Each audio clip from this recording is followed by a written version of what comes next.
नमस्कार दोस्तों, अंतरिक्ष में भारतीय मूल की नासा अंतरिक्ष यात्री सुनीता विलियम्स की तबीयत बिगड़ने से गहरा संकट मंडरा रहा है। वे पिछले 150 दिनों से इंटरनेशनल स्पेस स्टेशन (ISS) पर फंसी हुई हैं और यदि जल्द कोई समाधान नहीं निकला तो स्थिति और गंभीर हो सकती है। नासा के घर वापसी अभियान का फिलहाल कोई ठोस संकेत नहीं है। क्या भारत कल्पना चावला की तरह एक और बेटी को खो देगा या अमेरिका कोई आपातकालीन योजना बनाएगा? जी हां दोस्तों, अंतरिक्ष से एक बेहद चिंताजनक खबर आ रही है। सुनीता विलियम्स की हालत दिनों दिन खराब होती जा रही है, जो कि सभी के लिए चिंता का विषय बन चुका है। दरअसल 5 जून को अंतरिक्ष के लिए उड़ान भरकर ISS पहुंची सुनीता विलियम्स और बैरी विल्मोर को 13 जून को धरती पर लौटना था। उनका मिशन केवल 8 दिन का था, लेकिन नासा द्वारा भेजे गए स्टारलाइन कैप्सूल में बार-बार खराबी के कारण यह संभव नहीं हो पाया। इस तकनीकी विफलता के चलते वैज्ञानिकों को अंतरिक्ष यान खाली ही धरती पर लौटाना पड़ा और अब 5 महीनों से सुनीता विलियम्स ISS पर फंसी हुई हैं। हाल ही में उनकी तस्वीरें सोशल मीडिया पर वायरल हुईं, जिन्हें देखकर विशेषज्ञों ने कहा कि सुनीता का शरीर अब सिर्फ हड्डियों का ढांचा बन चुका है। उनकी हालत इतनी खराब हो चुकी है कि अगर तुरंत कोई कदम नहीं उठाया गया तो उनकी जान को खतरा हो सकता है। पर सवाल यह है कि सुनीता की तबीयत इतनी ज्यादा क्यों बिगड़ रही है? 58 वर्षीय सुनीता विलियम्स ISS में अपने स्वास्थ्य को बनाए रखने के लिए जंग लड़ रही है। हाल ही में वायरल हुई तस्वीरों में 4 महीने के भीतर उनकी हालत काफी कमजोर नजर आ रही है। उनकी हड्डियां उभर आई हैं, गाल पिचक गए हैं और उनकी आंखें धंसी हुई दिखाई देती हैं।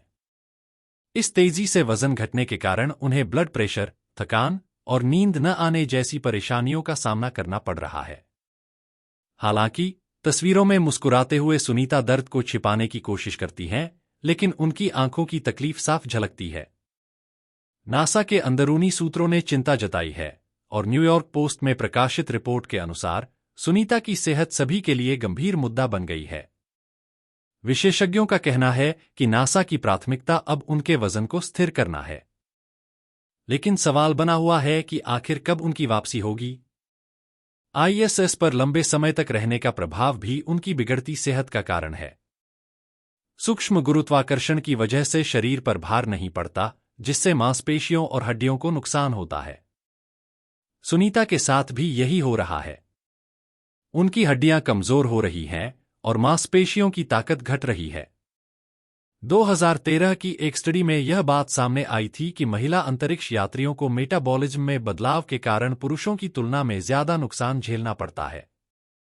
सुनीता को अपनी मांसपेशियों को बनाए रखने के लिए 4000 से 5000 कैलोरी प्रतिदिन खानी चाहिए, जो एक बड़ी चुनौती है। ISS पर हर दिन अंतरिक्ष यात्रियों को घंटों व्यायाम करना पड़ता है ताकि उनका शरीर सक्रिय रहे। लेकिन माइक्रोग्रेविटी में भोजन करना और उसे पचाना बेहद मुश्किल होता है। सूखा और फ्रोजन भोजन खाने में भी चुनौतियां हैं और पानी पीना भी एक बड़ा कार्य बन जाता है। यह स्थिति नासा के लिए भी सवाल खड़े करती है कि इतनी निगरानी के बावजूद उनकी सेहत इतनी क्यों बिगड़ी। इसके अलावा अंतरिक्ष में रहने के मानसिक प्रभाव भी कम नहीं है। बाहरी दुनिया से संपर्क टूट जाना और सीमित जगह में रहना मानसिक तनाव को बढ़ा सकता है। सुनीता और बैरी की घर वापसी की कोई पक्की योजना नहीं है। हालांकि अब उम्मीद की जा रही है कि अगले 3 महीनों में स्पेसएक्स का ड्रैगन क्रू मिशन उन्हें वापस लाने में सफल हो सकता है।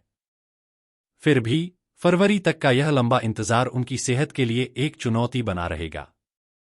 सवाल यह भी है कि क्या नासा कोई इमरजेंसी कदम उठाएगा? आखिर में हम आपसे अनुरोध करते हैं कि सुनीता विलियम्स और बैरी विल्मोर की सुरक्षित घर वापसी के लिए दुआ करें। अगर यह जानकारी आपको पसंद आई हो तो इसे लाइक और शेयर करें और घर वापसी के अपडेट्स के लिए चैनल को सब्सक्राइब जरूर करें।